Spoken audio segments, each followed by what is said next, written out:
నమస్తే SX news కి స్వాగతం. బులెటిన్ల ముందుగా హెడ్లైన్స్. ఏలూరులో రైతులకు ధాన్యం బకాయిల చెక్కుల పంపిణీ కార్యక్రమంలో పాల్గొన్న మంత్రి నాదెండ్ల మనోహర్.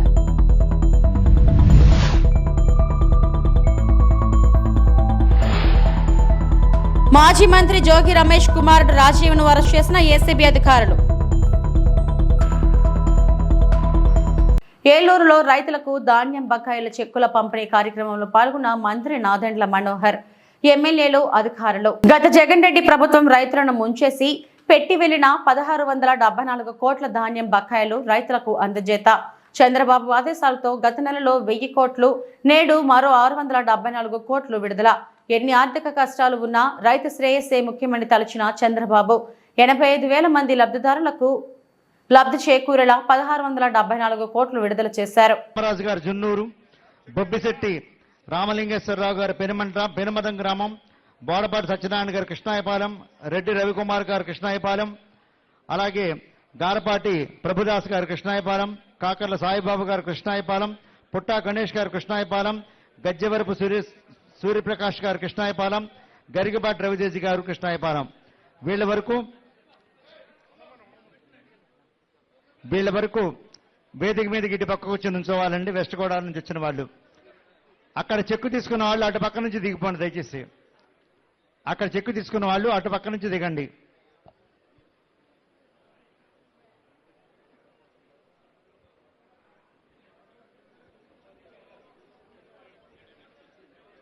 అలాగే oath of thanks by Shrimati P Dhatri Reddy garu, joint collector Eluru. ఏమన్నా అందరూ కూడా కిందకు వచ్చేయండి. చెక్కు తీసుకున్న వాళ్ళకి కిందకు వచ్చేయండి రైతులు. అలాగే వెస్ట్ గోదావరి వారు ముందుకు వెళ్ళండి. సార్ బాబు అటు తప్పుకోండి. ఇక్కడ వెస్ట్ గోదావరి రెడ్డి ప్రసాద్ గారు కృష్ణాయపాలెం, అలాగే విజయరామరాజు గారు జున్నూరు గ్రామం,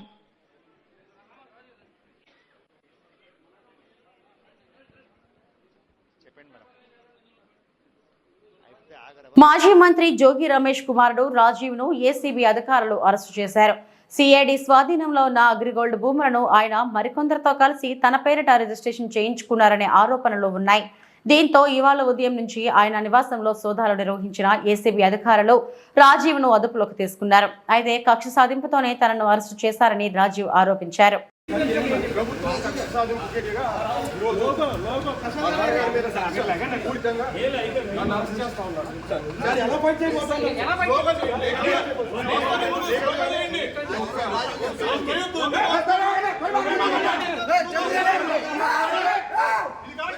అగ్రిగోల్డ్ భూముల కొనుగోలు వ్యవహారంలో తమపై జరిగిన ఏసీబీ దాడులపై వైసీపీ నేత మాజీ మంత్రి జోగి రమేష్ స్పందించారు. విజయవాడలో ఆయన మీడియాతో మాట్లాడుతూ ఇది తనపై జరుగుతున్న దాడి కాదని, బలహీన వర్గాలపై జరుగుతున్న దాడి అని పేర్కొన్నారు. చంద్రబాబు, లోకేష్ కి కక్ష ఉంటే తనపై తీర్చుకోవాలని, తాను తప్పు చేసి ఉంటే విజయవాడ నడిబొడ్డున ఉరేసుకుంటానని ప్రకటించారు. అభం శుభం తెలియని కుమారుడిని అరెస్టు చేయడం న్యాయమేనా అని చంద్రబాబును ప్రశ్నించారు. ప్రభుత్వాలు వస్తుంటాయి, పోతూ ఉంటాయి. దయచేసి ఇలాంటి దుర్మార్గాలు చేయవద్దని హితవు పలికారు. అగ్రిగోల్డ్ భూములు అటాచ్మెంట్ లో ఉన్నాయని, వీటిని ఎవరైనా కొంటారా అని ప్రశ్నించారు. అగ్రిగోల్డ్ భూములు కొనుగోలు వ్యవహారంలో చట్టబద్ధంగా వ్యవహరించామని, తాము తప్పు చేసి ఉంటే ప్రజల సాక్షిగా విజయవాడ నడిబొడ్డున ఉరేసుకుంటామన్నారు. తాము అధికారంలో ఉన్నప్పుడు ఎవరిని వేధించలేదని తెలిపారు. నా మీద కక్ష ఉంటే ఉండొచ్చు చంద్రబాబు నాయుడు గారికి, నా మీద కక్ష ఉంటే ఉండొచ్చు లోకేష్కి. అగ్రిగోల్డ్ ఏంటి బాబు? అగ్రిగోల్డ్ ఆస్తులు ఆల్రెడీ అటాచ్మెంట్లో ఉన్నాయి. మొట్టమొదటిసారిగా నేను మీడియా ముందు మాట్లాడుతూ ఉన్నా. మొట్టమొదటిసారిగా ప్రభుత్వం అధికారంలోకి వచ్చిన తర్వాత మొట్టమొదటిసారిగా మీడియా ముందుకు వచ్చారు. ప్రభుత్వం ఏదైనా మంచి చేస్తే మంచి చెప్దామని చెప్పి అనుకున్నాం. కానీ ఈరోజు అగ్రిగోల్డ్ భూములు ఏంటి? ఆల్రెడీ అటాచ్మెంట్లో ఉన్న భూముల్ని ఎవరన్నా కొంటారా? అటాచ్మెంట్లో ఉన్న భూములు, అది కూడా 2300 గజాల భూమి. ఆ 2300 గజాల భూమిని ఈనాడు పేపర్లో పబ్లిష్ చేసిన తర్వాత మా బాబాయ్ గారు, నా కుమారుడు ఏ విధంగా అయితే మనం కొనుగోలు చేస్తామో అట్లానే కొనుగోలు చేసి రిజిస్ట్రేషన్ చేసుకున్న తర్వాత అది మళ్ళా వేరే వాళ్ళకి అమ్మటం జరిగింది. అంటే ఏ విధంగా అయితే మనం భూమి కొని అమ్ముతామో అట్లాగనే అది వాళ్ళు మా దగ్గర నుంచి కొనేటప్పుడు కూడా ఈనాడు పేపర్లోనే పబ్లిష్ చేయించుకొని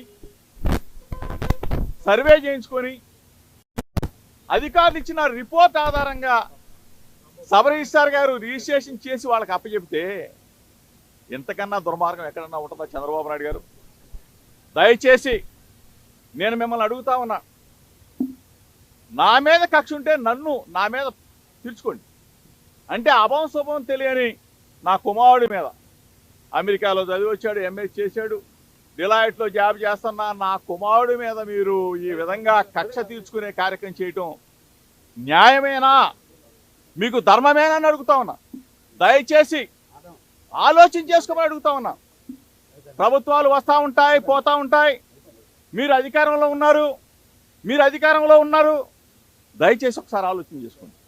మేము అధికారంలో ఉన్నప్పుడు మీ మీదకి దాడికి రాలా. దయచేసి మీరు ఆ మైండ్లో కానీ ఆ ఆలోచన కానీ ఉంటే తీసేసుకోండి. ఆనాటి ముఖ్యమంత్రి జగన్మోహన్ రెడ్డి గారి మీద అయ్యన్న పాత్రుడు గారు చేసిన వ్యాఖ్యల్ని నానా బూతులు తిరిగిన తర్వాత మీ ఇంటికి వచ్చి నిరసన, పెద్ద మనిషికి నిరసన తెలియజేయడానికి వచ్చాను తప్ప మీకు చెప్తే ఈ వ్యవస్థని మారుస్తారేమో. 40 సంవత్సరాల చరిత్ర ఉన్న రాజకీయ అనుభవం ఉన్న చంద్రబాబు నాయుడు గారు ఒక మంచి చేస్తారేమో, ఒక మంచి ఉద్దేశంతో రాజకీయాలను తీసుకొస్తారేమో అని చెప్పేసి మేము ఆలోచన చేశాం. కానీ దయచేసి ఇటువంటి దుర్మార్గాలకి ఒడి కట్టవద్దు చంద్రబాబు నాయుడు గారు. ఇప్పుడు రాజకీయంగా మా మీద కక్ష తీర్చుకోవచ్చు, రెడ్ బుక్ రాజ్యాంగాన్ని మీరు తీసుకురావచ్చు, మీరు అమలు చేయనివచ్చు. మా మీద ఎందుకు సార్?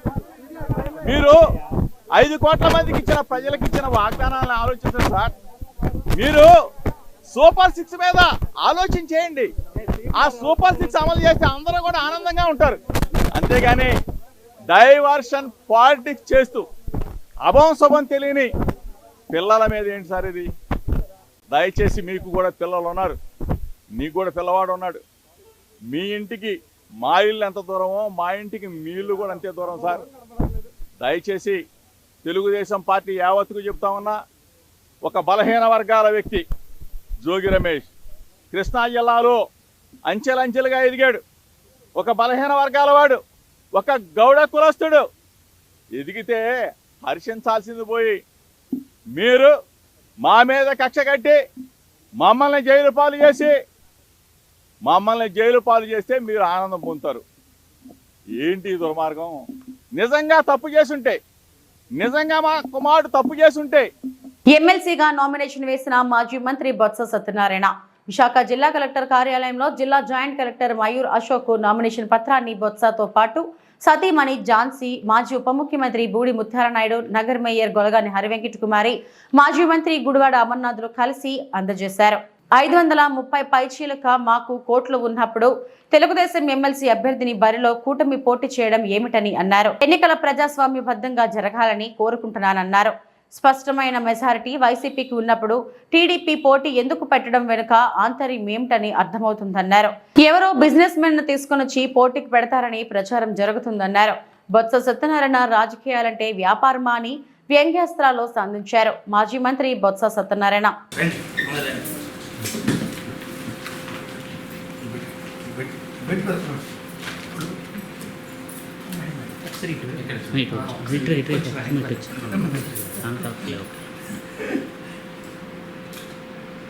ఆచే కూడా పెట్టావు మీరు. Okay, thank you sir. ఒక సెట్ రెండో సెట్ ఇస్తాను. అదొకటి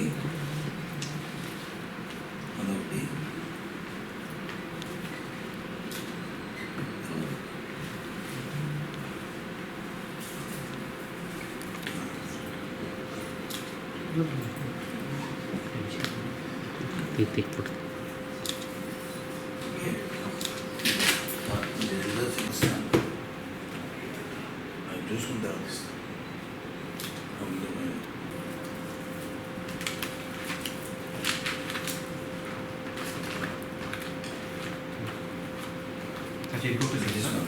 ఓకే సార్.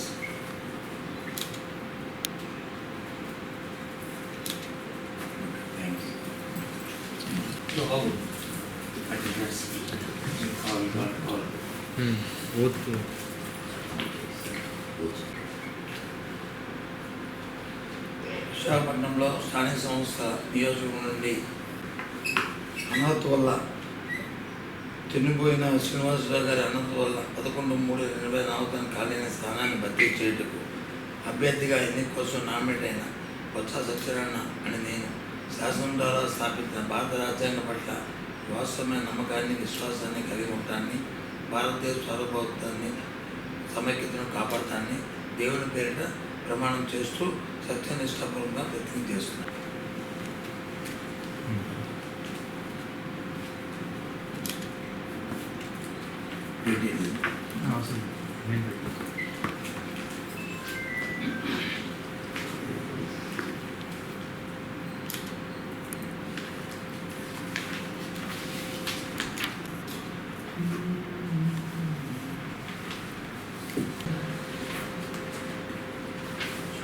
ఎలక్షన్ ఏజెంట్ ఇవన్నీ కూడా ప్రపోజ్ చేస్తారన్నా?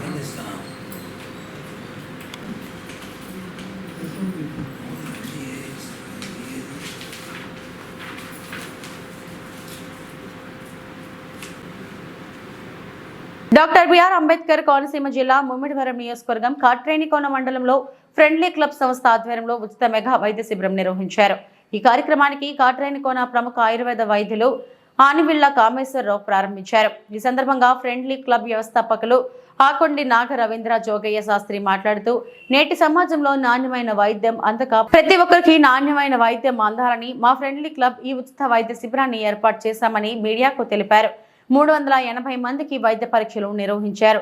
ఫ్రెండ్లీ క్లబ్ అధ్యక్షులు గ్రంథి నానాజీ, అధ్యక్షులు తాతపూడి లక్ష్మీనారాయణమూర్తి, ఉపాధ్యక్షులు సుంకర పవిత్ర కుమార్, కార్యదర్శి మల్లాది రాధాకృష్ణ, కోశాధికారి చల్లా గోపి, ముఖ్య సలహాదారు ఆకొండి ఉమామహేష్ శర్మ తదితరులు పాల్గొన్నారు.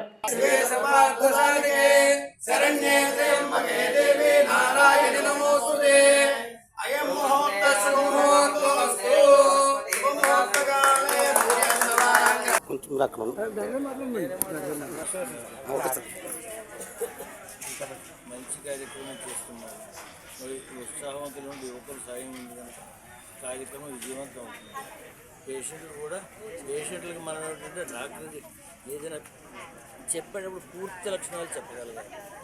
సగం చెబితే మందు పనిచేయలేదని డాక్టర్కి చెడ్డ పేరు, మందులకు చెడ్డ పేరు.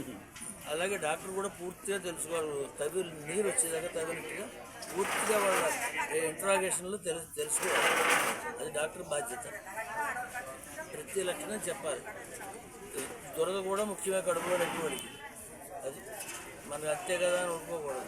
పేషెంట్ సరిగ్గా చెప్పగలగాలి, డాక్టర్ చెప్పింది పూర్తిగా పాటించగలుగుతారు. నమస్తే అండి. 2024 ఈ సంవత్సరం ఈ ట్రస్ట్ ప్రారంభించడం జరిగిందండి. సామాజిక సేవా కార్యక్రమంలో భాగంగా మొదట మొక్కల పంపిణీ అన్ని స్కూళ్ళకి లోకల్గా ఇవ్వడం జరిగింది. ఇది 2వ కార్యక్రమం. ఇది ఆరోగ్యపరంగా అందరికీ కూడా వైద్య సేవలు అందాలి అని చెప్పి మంచి ఉద్దేశంతో శ్రీ కృష్ణ ఆర్థోపెడిక్ వారిని, సాయి శ్రవంతి హాస్పిటల్ వారిని అడగడంతో వారు స్వచ్ఛందంగా ఇక్కడికి వచ్చి మాకు సహకారం అందించారు. అలాగే కమిటీ సభ్యులు తర్వాత పెద్దలందరూ కూడా ఇక్కడికి విచ్చేసి ఈ సహకారానికి ప్రోత్సాహం అందించారు. అందరూ కూడా ఈ సద్వినియోగం చేసుకోవాలి ఈ కార్యక్రమాన్ని. ఇందులో ఒక బిఎన్పి టెస్ట్ కూడా ఏర్పాటు చేశారు ఉచితంగా. అది 3,000 రూపాయలు విలువ చేసి టెస్ట్ ఇవ్వడం జరిగింది. ఫిజియోథెరపీ విభాగంతో సహా ఇక్కడ ఏర్పాటు చేయడం జరిగింది. అన్ని విభాగాలు ఉన్నాయి. జనరల్ సర్జన్ జనరల్ విభాగం ఉంది.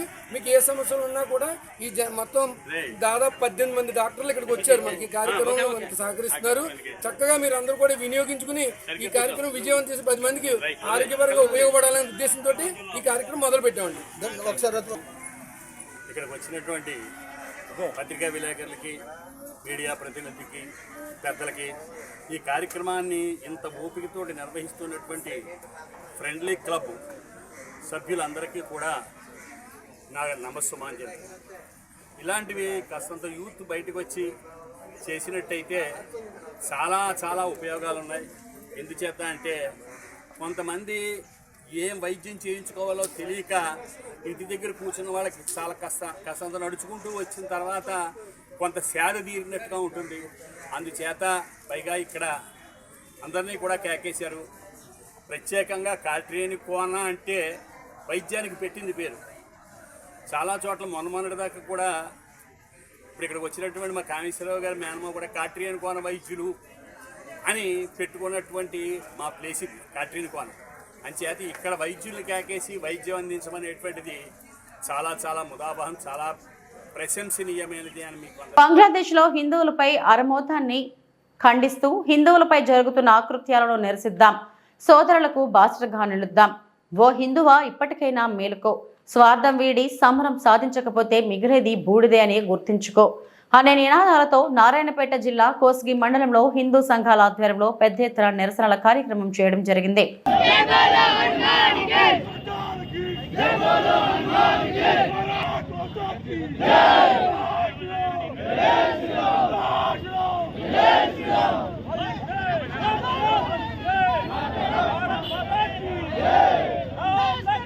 ఇవి ఇప్పటివరకున్న వార్తా విశేషాలు. నమస్తే.